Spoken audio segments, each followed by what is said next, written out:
Hey guys, if you're on Facebook Live, let me know that you can hear me okay. Just give me a quick thumbs up.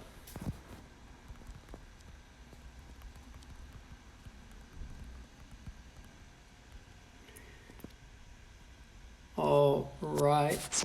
And if you're on Instagram, you can probably see my sweatshirt because I got a new number.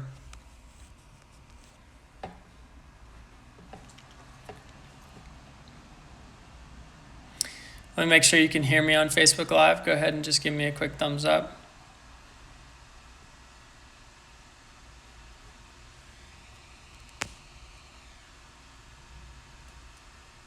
Awesome.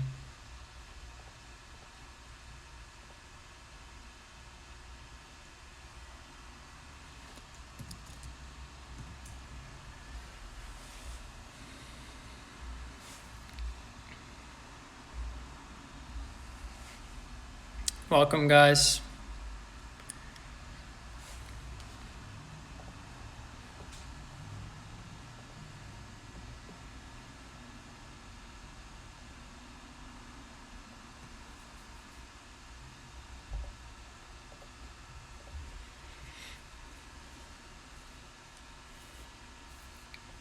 So we've been talking about fundamentals, foundation, basics around relationships, starting with the mindset that you need, getting into signs that relationships that are unhealthy, signs that relationships are healthy. And all of these things are going to help you be better at relationships. But today I want to talk specifically about the practical things that you can do to be better at relationships. I'm talking very practical on a day-to-day basis. A lot of what we're talking about is mindset driven, right? And so the practicals I'm going to be giving you are very much centered in the mindset that you have when approaching relationships. Now, just a quick kind of like background about how I think about relationships. So me as a young person growing up and living in this world, I never really gave two extra, steps worth of thought into relationships that I'm engaging with. I just always naturally did some of the things that I'm going to share with you. And so, for me to actually think through what are things that I did naturally, that was, I think a good exercise for me, because there are things I do naturally that are not good, and there are things that I do naturally that are good. And so me thinking through this for myself helped me identify maybe areas where you can grow in, benefit from, without having to do the things that maybe aren't so good. Okay, so when it comes to relationships, it is something that I think I've had a lot of growth in, but it's also something that I've been gifted in. I've been gifted in relationships, and from an early age, I can remember thinking back to just being naturally gifted. And it's ironic that I even use that word, because I went to a school for it was for gifted and talented students in math and science specifically. Long story short, I was surrounded by a bunch of people who were a lot smarter than me. And I went to this school, and I remember thinking to myself, wow, these kids are really smart. And this was for 12 years of my life, first 12 years of schooling, when I was 2.5 till I was 14 or so. I remember thinking to myself, wow, these kids are really smart, and I maybe feel a little inadequate or insecure in my intellect compared to theirs. And so one of the ways that I naturally found myself excelling was through being socially smart, was through being socially oriented or relationship driven. And I thought, wow, if I can stand out in this way, then it makes me feel a little bit better about myself, because I'm not as smart as these kids who were doing calculus in 6th grade. And so I learned early on that I had a gifting to be able to excel at relationships. But what I didn't see was that I needed to understand how to have wisdom in relationships, and how I could actually operate in a healthy way in relationships, and that there was even a healthy versus unhealthy way to do relationships. And so for me, that's one of the first things that I'll kind of point you to is I would go back, if you haven't already, I would go back into the podcast. If you're on Facebook right now, there's a link to it in the comments. But I would go back into the podcast and get like the foundation set for how to think about relationships before you even dive into this, okay? But in today's specific episode, I really just want to talk about how you can take some of the things that I've found have worked really well for me naturally, that have helped me kind of develop just like a natural connection with people that I don't even know. And I think that's really helpful in today's world because we've really lost our ability to take an interest in other people. We've lost our ability to make an authentic connection. We don't really trust a lot of the connections that we have because so much of what we see is disingenuous. You see people posting family photos and meanwhile their family is completely, a mess online and social media, or you see people posting all the success they have in business and meanwhile they're not having a lot of success in business. And so I think that's more of not a judgment, but an observation of just how much pain people are in and how they don't know how to be their full self. And so when I think about relationships, the first thing that I'll say to you as far as how to practically, be better at relationships, and this is a practical tip, before anything, just see people for who they are, for who God made them to be. So I'm talking when it's the doorman, whether it's the person who is, passing by you in the hallway, the person on the sidewalk, the person who you've known your whole life and have allowed all these other people to speak into your life about how you should see that person, that father, that mother, whatever it might be. And you've let all of these different things and influences shape your perspective of this person. The starting point for you in terms of how to be better at relationships is to start to see that person for how God made them. To start to see that person as they are authentically. That means vulnerably, in the pain that they're in the joy that they have, in the different things that are happening in their life. When you can start to look at somebody and put a name to them and start to see them for who they truly are. And when I say who they truly are, people talk about the idea of true colors come out. Well, no, actually for a lot of people, true colors are pain. So when I'm talking about who somebody truly is, I'm saying in the way that God sees them. And who people truly are broken people. They've got problems, they've got challenges, just like you do, just like I do. And when you see people for who they are, you're able to see, wow, okay, this person, although they might be putting up this particular face, what I sense in my heart is that they're not actually having a great day. Everything is not okay. And so what that does is then it presents an opportunity for me to do number two, right? So if number one is seeing people for who they truly are and where they're at, number two is then just taking a genuine interest in them. Take a genuine interest in them. And so what that looks like when you're taking a genuine interest in somebody is it's just simply asking questions, it's being curious. And I think a lot of us are very quick to, or what I've seen not work in relationships, and it's funny because I had a really hard time translating this online. That's another discussion, but what I've seen not work in relationships is when we just are kind of quick to take our own interest. And it's better to be interested than be interesting. And I think what I had a difficult time, me personally, I'm talking about my personal struggle here, but when I stepped into the world online, right, I really struggle with knowing how do you take genuine interest in other people when it feels so one-sided, one way, just look at me. And what I've learned is that, the principles of our reality offline they apply online too. In other words, it's really important that we take interest in other people online just as much as it is that we take interest in other people offline. And one of the things that I've kind of naturally done my whole life for whatever reason is I've just taken an interest in other people because I'm curious. I'm curious about their life. I'm curious about their story. I'm curious about their day. I'm curious about their pain. I'm curious about their wins. I'm curious about what they're proud of. I'm curious about the life that they want to live. I'm curious what's stopping them. I'm curious how they can actually reach their potential. I'm curious about these things. And I want to see people genuinely succeed in life. And so when I'm at my best, right, when you got to think about it, I'm not at my best all the time. When I'm at my best, I'm genuinely interested. I'm genuinely interested in the person that is in front of me. And so what that could look like just on a practical level, right? So if number one, you're seeing people for who they truly are and where they're at. Number two, you just take a genuine interest in them with curiosity. What that could look like is, let's say you live in New York, and this is a good example for me because I practically lived there for 7 years, and we had a doorman in our building, and it's common for doormen in New York. Not every building is common to have doormen in New York, particularly where I was living and what I was doing for work and all these other things. There was just a time in my life where I got to, like, that was really, outside of work, that was my only connection. I had my roommates, I had people I worked with, and then I had the doormen. And the people that I would chat with, they're on a rotating basis. The doorman on Monday through Thursday, and then the doorman on Friday through Sunday, and all these different, people would come through. But pretty much every time I walked downstairs at the same time in the morning or some similar time in the evening on certain days, there were maybe 2 or 3 different guys there. Or in one case on the weekends, there was a woman.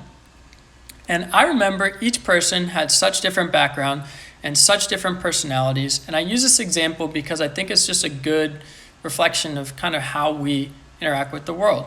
Not every person's the same. So for example, with Lemmy would be at the door and he would want to he was from Eastern European country, and just really the culture of that for him, the culture that he came from, the culture in his upbringing was very much family. And it was very much, if he saw you like family, want to have you over. And so literally, Lemmy and I he would have me over at the front desk, so to speak. And I would come home and it would be like 7 or 8 p.m. And we would just sit there, or stand really, and talk for like an hour, sometimes 2 hours. And I would just stand there with Lemmy. I would be curious about his day. I'd be curious about what happened in his life. I'd be curious how he got to where he was. And I found out all these things about him. I found out that he used to actually own a business. I found out he used to be an accountant. And I found out the hardship and difficulty it was coming from another country into the United States, and how he actually got here winning a green card lottery, and how that was like a golden ticket, and how he was willing to lay down even being in another country with an accounting job, which was, viewed as a good job, to then become a doorman. And not that that's not a good job, but from what he was doing in his home country to what he was doing here, he recognized and saw the difference. He was like, it's just a different life, and I wanted to have a different life, and I wanted to give my children a different life than what I had. And so he started telling me all of these things, and we developed understanding. We developed connection. And 2 people of 2 different ages were able to start developing a connection just through simple conversation of seeing him where he's at, understanding, hey, man, there's something different about this guy. I wonder what his life's been like. How did he get here? How did he get to this building that we live in, this job, this time in life? And for me personally, what do I have to learn from him? And so having those conversations, I would end up walking away with so much of a different understanding. And you think about doing that over the course of not just 1 year, not just 2 years, but several years. You think about doing that over the course of your lifetime, and how many different people you can communicate with over the course of your lifetime, and how much you can learn from other people over the course of your lifetime. You really start developing friendships. And to the point where Lemmy and I ended up going over to his home. I ended up meeting his daughter, meeting his wife. We ended up spending time together. I got to learn more about his culture, more about things that were happening in his life. And Lemmy ended up becoming a friend to me, to the point where we share the same birthday, and we'll message. Not uncommon for us to message each other happy birthday, years later. We're talking 10 years later now. Lemmy and I still have this relationship that developed, right? Now contrast that with Lorraine, who was there on the weekends, and Lorraine and I got to know each other, but it was a much different experience. Lorraine was, and I don't even remember where she was from. Lorraine and I would just have this polite conversation, but every time I would come chat with Lorraine, we started talking about things like the weather, or things like what was going on at work and how busy she was, right? So as I started to take an interest in Lorraine, it looked like a lot different conversation. In other words, I had to be sensitive to the fact that not everybody's the same. Not everybody's going to want to pull up the chair, sit down, talk for 3 hours, and have a personal connection and a lifelong happy birthday over message friendship where I get to see your daughter grow up from afar and all these other things. With Lorraine, it was as simple as she knew that she could have a polite, kind person in her life that would bring a smile to her face, remind her that she's valued, and actually kind of communicate, hey, for me, what I saw Lorraine was anxious often. I saw that she really struggled with taking care of everything, and there was a lot of unrest that was going on inside of her. Now, what that meant for me was my role wasn't to tell her, hey, let's address this stress and anxiety. What that meant for me was, hey, I can be like a calming presence in your life. And I wasn't even thinking about this consciously, but it's like I can be a calming presence in your life with a simple hello. How are you? And being slow and thoughtful and just really being curious about how she's actually doing without going into all the weeds of her family and what's going on in her life. Just actually slowing my day down to show somebody, hey, I actually care about you, and it's just out of sincerity because I don't really have a lot to gain here. I have to go to work or I'm coming home from work or I'm trying, I think she was on the weekends, so I would normally see her while I was like trying to enjoy time off of work, and so I didn't really want to be hanging out. But she didn't necessarily want to have a conversation either. So I think that's really the third point is if you're, number one, kind of seeing people for who they truly are, how God sees them, and where they're at in life. And number two, you're taking a genuine interest.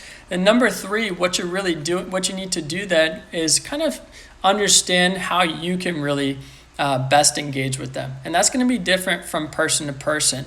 And you have something to offer people just through who you are uniquely. You have something to offer people. But as you start to understand and get curious about, what people are going through and just asking genuine questions, you can start to see, hey, maybe if it's not encouragement that I can offer somebody, maybe I can actually help them problem solve. And I remember for one example with Lorraine, there was actually somebody who threw a trash bag down the trash chute, and it had glass and it broke everywhere. And I remember I came downstairs one time, and she looked at me and she started screaming, started screaming. She was getting all out of control. And then this guy comes out of the back and he's got blood everywhere. And she saw my face, and this is what's so cool about it. She saw my face. She looked at me and she goes, hey, TJ. And it was like, this is the person that can help me right now. I'm so glad it's you. Not because I knew what to do, but because, and I didn't understand this until after the fact, there was a man who actually had been injured. And he had been injured, and it was, he'd been injured to the point where it was like up near, his man parts. And she didn't want to go back and like see what was going on, because she was like, that's not for me. That I need a man to go back and check this out. And so there I am. I just showed up. I got off the elevator, and she's saying, wow, here's TJ. Here's this guy that I trust. Here's a man that is needed right now, and he can be of help to me. And so I learned through that kind of situation is like, man, those small interactions that we had for however long we had them, even if it was just one, the fact that she could, in that moment, look to me. I was there, not even doing anything on my own to be there. I just happened to be leaving at that time. And she could look to me and say, hey, I really need your help right now. And I could be the guy who says, hey, I'm happy to do it. What do you need from me? We had already built a relationship, so to speak. We'd already had trust. And so there were just, I think, an added level of like comfort or security, whatever you want to call it, in that moment where she's looking for help. And I guess I was in position to do it, right? So that leads me to the next point, which I would say is, okay, number one, after you see people for who God sees them to be and where they're actually at. Number two, you approach them with curiosity, take an interest in them. Number three, you understand that people need to be engaged with differently, so offer what you can. You don't have to offer everybody the same thing, right? You don't have to offer everybody help. You don't have to fix everybody's problems. Sometimes just encouragement. Sometimes it's a smile. Sometimes it's years-long relationship. Number four, and this is more to the point of the Lorraine story, is don't be afraid to ask for help yourself. Don't be afraid to ask for help yourself. This is one of the most important things to help build relationships, whether it's at work, whether it's personally. And I'm talking very practical right now. I'm talking very practical, but don't be afraid to ask for help. There's an old story about, I think it was Benjamin Franklin. Benjamin Franklin was asking, and I'm going to totally butcher this story, so if somebody actually knows the story, you can tell it better to your friends. But it was something to the effect of Benjamin Franklin needed something done, and so what he did is he asked for a favor. He asked for a favor. He asked for help. And by that person then feeling like they could help, it actually helped them want to help Benjamin Franklin. And so for me, I guess the moral of that story, the lesson from that story, or what I've seen personally, let me just go back to my personal stories, the ones I actually know most of the time. But for me, the lesson from that story and what I've seen in my life over and over and over again is people are actually more inclined to help than you think. And when you actually ask for favor, when you actually ask for help, people get more enjoyment, satisfaction out of helping you than you might expect or realize. In other words, the simple way to put it is the gift is with the giver. The gift is with the giver. And so when you understand that people who give are the ones who actually receive, then asking for help doesn't become this whole like trigger, oh my gosh, what happens if I ask for help and they think something of me at work? Or what happens if I ask for help and I'm no longer the super mom? This one's come up before. What happens if my perception is I'm no longer the person who can do it all? And it's like, well, why do you want to hold on to that perception in the first place? You're just preventing connection. You're just preventing opportunity to actually grow in not just their satisfaction and how that looks, but also for me, right? For me, I get more satisfaction out of that. When somebody else is able to help me, I get satisfaction, they get satisfaction. It's a win-win all around the table. But here's what the enemy wants to do. The enemy wants to push you into isolation. The enemy wants to push you into self-sufficiency and make you believe lies that keep you kind of twiddling your thumbs and stuck in your own, stress response and all these other things. But when you understand these principles and you understand, hey, asking for help actually creates opportunity. Asking for help helps me, but it also helps them too. When you get that perspective, you actually start approaching your life a lot differently and things become a lot easier. And I'll do number 5 and then I'll kind of like summarize with a couple different things to think about. If you guys have questions while I'm talking, by the way, please go ahead and ask so that I can answer them. But number 5, I think this is a really important one, is just communicate honestly. Just communicate honestly. It kind of ties into everything that I've talked about in the first place, but the idea here of communicating honestly and how that helps your relationships. What I've found, and this comes from living with years of dysfunction, seeing for myself how people's perception and reality are so different. So different. I've been mediating since I was 8 years old. And I have seen for myself firsthand how what one person hears is not what was said. And I have learned just the importance. I've learned the importance of communicating not to the point of exhaustion, but communicating honestly. And there's a big difference. I used to communicate and over-communicate, and I still communicate or try to over-communicate because I understand the things that can be interpreted and how it's not what's said. But I used to do it to the point of striving and exhaustion, not leaving any room for error. And the problem with that is you actually kind of like remove God's opportunity to work in your life when you communicate to the point of exhaustion, right? Sometimes what you are communicating will be heard one way, and maybe it's better it's heard that way. And other times what you're communicating will be heard different than how you actually meant to say it, and maybe it's not better. But the reality is, if you're just communicating honestly, if you're just communicating clearly as best to your ability as you can, that's going to lead to the best outcome. And the best outcome might not be the outcome you're looking for originally. The best outcome might actually be something to the effect of another honest conversation. In other words, let's say you have a conflict with your significant other, right?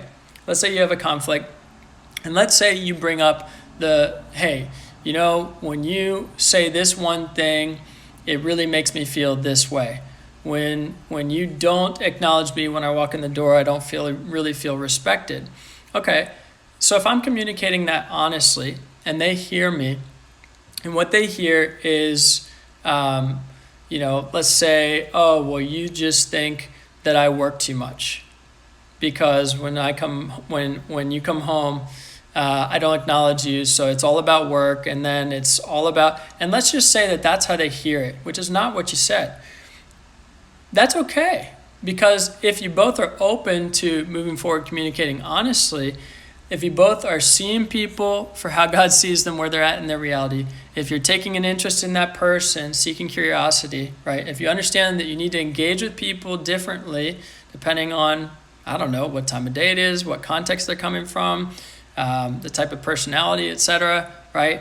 And if you understand this idea of asking for help and communicating honestly, what you might say is, okay, so, all right, you're hearing me communicate something about work, but can you just help me understand? Can you just help me understand? So like, how did you hear that from what I said, so that I can try and get on your same page, so that I can try and get, exactly to where you're at. And that whole, you just opened a new door just by having curiosity, just by trying to seek understanding, just by asking for some help, seeing people where that, you see, I'm giving you all these different ways of thinking about this, but it all leads to the one thing, which is you're moving forward in communication in a healthy way with a significant other person, and that's building a deeper connection. And that came through potentially a conflict that came through communicating honestly. In other words, you can get on the other side of that and be stronger. You guys can see for yourselves, wow, okay, when we're both able to speak honestly with each other, and we're both able to communicate with curiosity, see each other for where we're at, see each other for how God sees us, we can actually end up to a totally different conversation that leads me to understand, wow, I actually have this whole wrestle in my heart, guilt with working late. I have this guilt in my heart with working late. And that's actually what came up out of this whole thing of you not feeling respected when you come home and I don't acknowledge you. Oh my gosh, I learned something about myself. You learned something about me. We learned something about each other. And now with that self-awareness, it creates so many more opportunities, because now you're going to be able to be more honest with yourself. You're going to be able to see maybe blind spots that you hadn't seen before, and it's going to affect not just your personal relationship with that person, but also your work relationships. You can see how this spills over into so many areas. The real key for everybody who's listening, okay, the real key is that when we communicate honestly, we are not afraid to be wrong. We're open to redirection. We can take maybe something that we've heard, and we can just bring it to light. And when you do that, you can actually see that your perception might not match reality. And so I see this happen with relationships all the time. I see it happen in my own relationship with my wife. I see it happen in my relationship with clients or people, friend, whoever.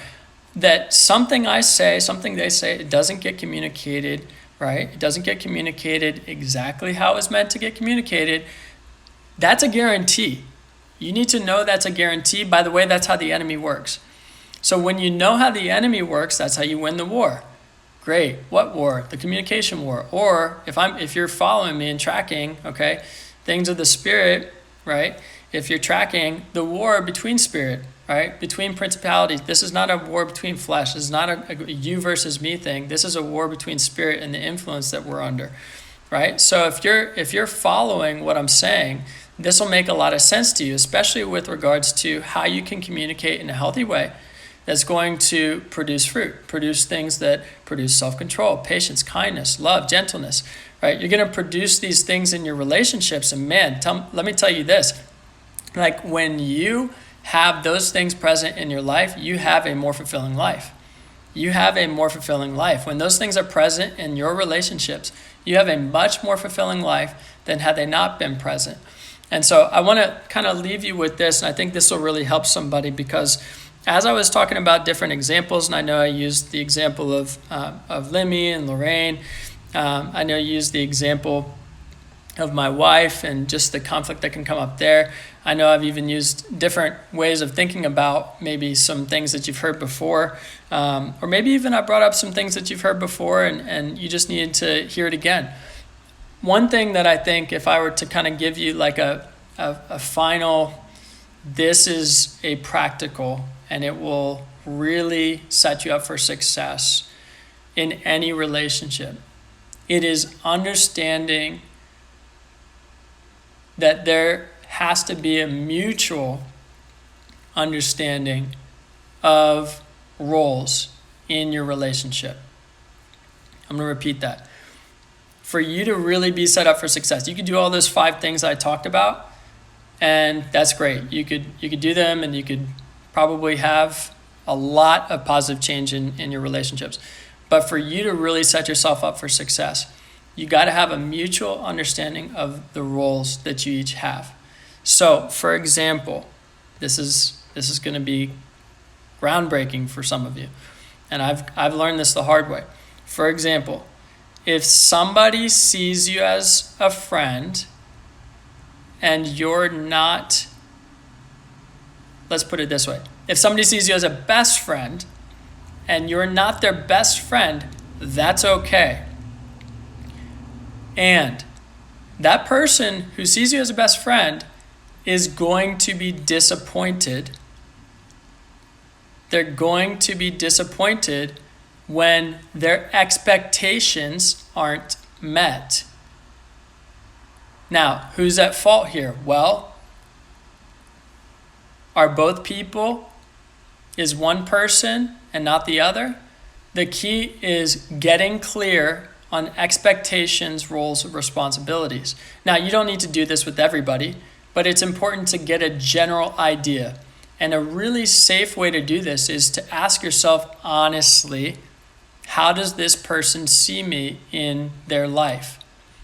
Do they see me as, and this is very clear in dating relationships, boyfriend, girlfriend, right? Do they see me as this type of person? Do they see me as a business partner? Do they see me as a friend? Do they see me as a boss? Do they see me as a mentor? Do they see me as a mentee? Do they see me as a husband? Some people are married and they don't see their significant other as the person that they're married to. Think about this, right? Do they see me as anybody in their life? Do I have a role in their life? And this is really key. For example, understanding that, I'll just give you the example with Lemmy.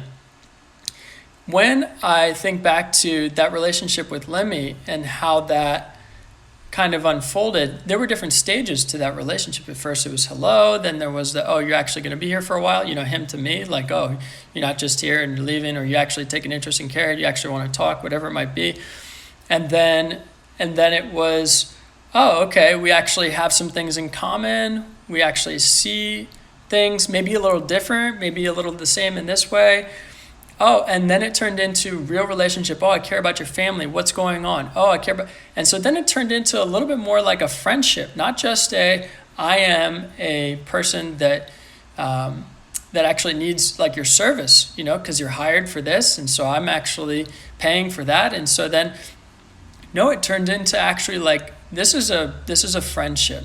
This is a friendship. Well, now when you step into friendship territory, there are different expectations, roles and responsibilities, so to speak. Now, this is really key because earlier when I started, I talked about the level of dysfunction that existed in my relationships. It wasn't healthy. And one of the reasons that I had so much dysfunction in relationships in my life was because of this very thing. I didn't have a good understanding of what was within my roles and responsibility and what was not. Because from a young age, I took on roles and responsibility of other people. Maybe because they neglected them. They didn't know to take them. Whatever it was, I filled the gap. And many people do that. And when you fill the gap of other people's roles and responsibilities, you learn something called false responsibility, which I talk about. You learn something that is not necessarily going to be healthy if you carry that up, if you carry that out long term. Okay, so while it might help you get through a situation to pick up somebody else's responsibility, when your environment or situation changes, having that same mentality is not going to help you or other people. And so people need to understand how they've been, I would call it, conditioned, or what they've learned, or whatever it might be. They do naturally need to understand that. And part of understanding that is recognizing there's different roles, even within one relationship, there's different roles that you can have with them. So for example, on my team, I have a team. We have 2 people who are coaching. We have 1 person who's doing client experience and helping out with other things. And so those roles with them look like, yes, friendship, but it also looks like working relationship. And if you don't have a clear differentiation between the two, well, then people are going to end up disappointed. People are going to end up with all kinds of emotions and feelings that get involved, which are important. Emotions and feelings should not be neglected, but they might be misrepresented if we're not super clear on roles and responsibilities. And the fact that you can have something called role duality, where somebody can have multiple roles in your life. And this is where earlier in the podcast, if you haven't checked it out, I would listen to it when I talk about authority and who or what you give authority to. That's why I say give authority to God. Give authority to God in every area of your life. And then as you go through life and you see people that you have clearly identified, this is this type of person to me, this is their role and responsibility, this is how they see me, this is how I see them, and that's clear, both of us, I can give them some authority in this area of my life, maybe it's finances. I have one person in my life that I've given full authority to speak into my life and financially. He's seen me through the ups and downs. He's a best friend. I think has good authority in terms of when it comes to understanding how to manage finances with responsible and wise approach. He fears God, and he understands that God is first and last for him. And we share that. We share those values. He's seen me make mistakes. He's seen me do things that I don't even agree with myself. I don't know if you guys have ever done anything you don't agree with, but I've done things I don't agree with. He's seen me walk through forgiveness, change. So I've over time said, I need some more accountability in this area of my life. I want to grow in this area of my life. And one of the reasons that I ended up broke before was because I didn't have the proper accountability, and I didn't give appropriate authority to anybody, not even God. And so then I realized, oh my gosh, I need to change that. But I couldn't just give that to anybody, right? I couldn't just give that authority away to anybody. There needed to be a clear, in this particular area of my life, there needed to be a clear, hey, I genuinely see that you are a person I want to give full authority to speak into my life financially. Meaning you can ask whatever questions you want. You can look at whatever you want. In terms of whatever, bank accounts, investments, ideas, decisions, whatever. Now, that's not saying, hey, keep me accountable. That's not what I'm doing. I'm not pushing responsibility on somebody. I'm saying I'm inviting you into this if you agree. And what that means is I will be the one who's proactive about communicating that clearly. And so for me, that's just an internal check. When we'll have conversation, I can say, hey man, just to update you because this is important to me. It's good for me.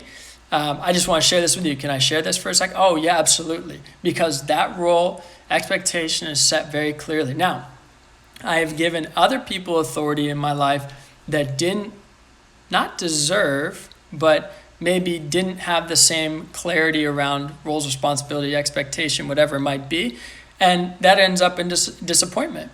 Why? Because, well, that person either didn't know, had a different idea, it wasn't communicated clearly by me or them. And you know what happens for a lot of us is we end up blaming somebody that ought to know better.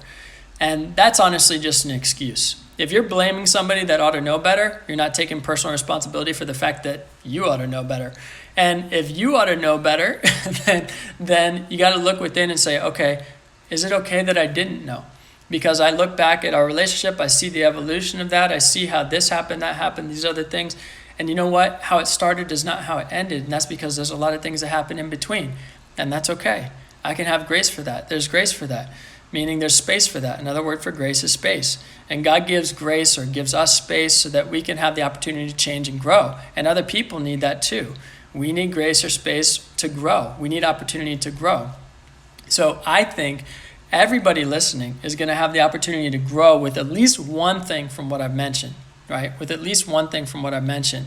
Now, I would say what you need to do is you need to walk away and say, okay, other things that TJ said, maybe it's the idea of thinking about somebody from God's perspective and where they're really at, not just taking it at face value.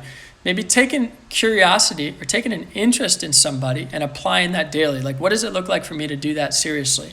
Okay, and then if I'm doing that, And I understand that I need to adjust accordingly. Not everybody's the same, so I need to adjust, maybe not adjust who I am, but maybe adjust what I share, how I share, what I'm saying, what kind of things that I talk about with different people, right? So if I'm thinking about that clearly, then maybe I change dynamics of who I'm engaging with, whether it's online or maybe it's in person. Maybe I can think about how could I, let's say I have a relationship I want to grow in. How could I just engage a step further? Is this the type of person that needs me to be more proactive, needs me to have a long chat? Do they need encouragement? Or is this a person who actually, they don't necessarily need me to engage with them every day for us to build a relationship? So you start to think about things differently in that way. And sometimes then if you're following what I'm saying, you can just ask for help. Hey, what's a good way for us to continue conversation? This works great with clients or potential clients. What's a good way for us to continue conversation? I've done this the wrong way, by the way. I've totally done this the wrong way. I thought I knew all this stuff about relationships, and then I started running my own business. I was like, nope, don't know anything. I've done this the complete wrong way. I know this is not the way it ought to go. Something's wrong here. I'm normally good at this. What happened? Well, sometimes it's okay to just ask for help. And if you're even in a dating type of environment or relationship, right?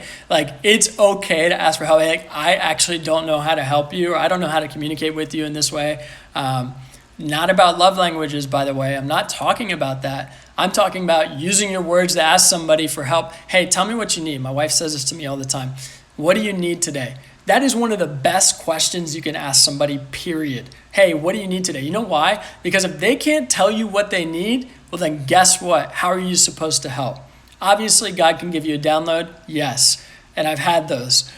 But in the absence of that, on a day-to-day basis, if somebody literally can't tell you, this is what I need, well then I'm sorry, it's really hard to help you. And so being able to, but sometimes a good answer is, I need help understanding what I need. That's a good answer.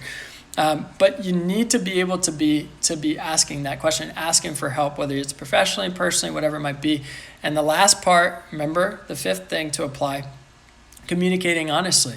Communicating honestly. You don't have to be Superman, Superwoman. Communicate honestly. I guarantee that's going to help your relationships. Now, all of that's to say, if you define roles and responsibility, if you define that for yourself, your life is going to be that much better. Your life is going to be that much better because you're not going to be setting yourself up for disappointment. You are going to be setting yourself up for success. And again, you don't need to have these conversations with somebody all the time.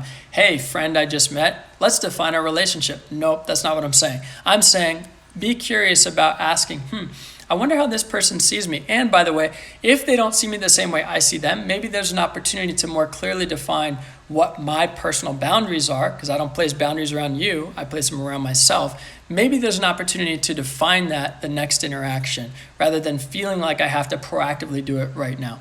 So I hope that's helpful for you guys. I know that you're going to thrive, be better at relationships after listening to this. I would really encourage you guys, I would ask you guys, please go ahead and share this with somebody who you want to see grow in relationships, who's working on relationships, who you just want to see thrive in your life, because who can't benefit from having healthier, better relationships? Thanks so much, guys.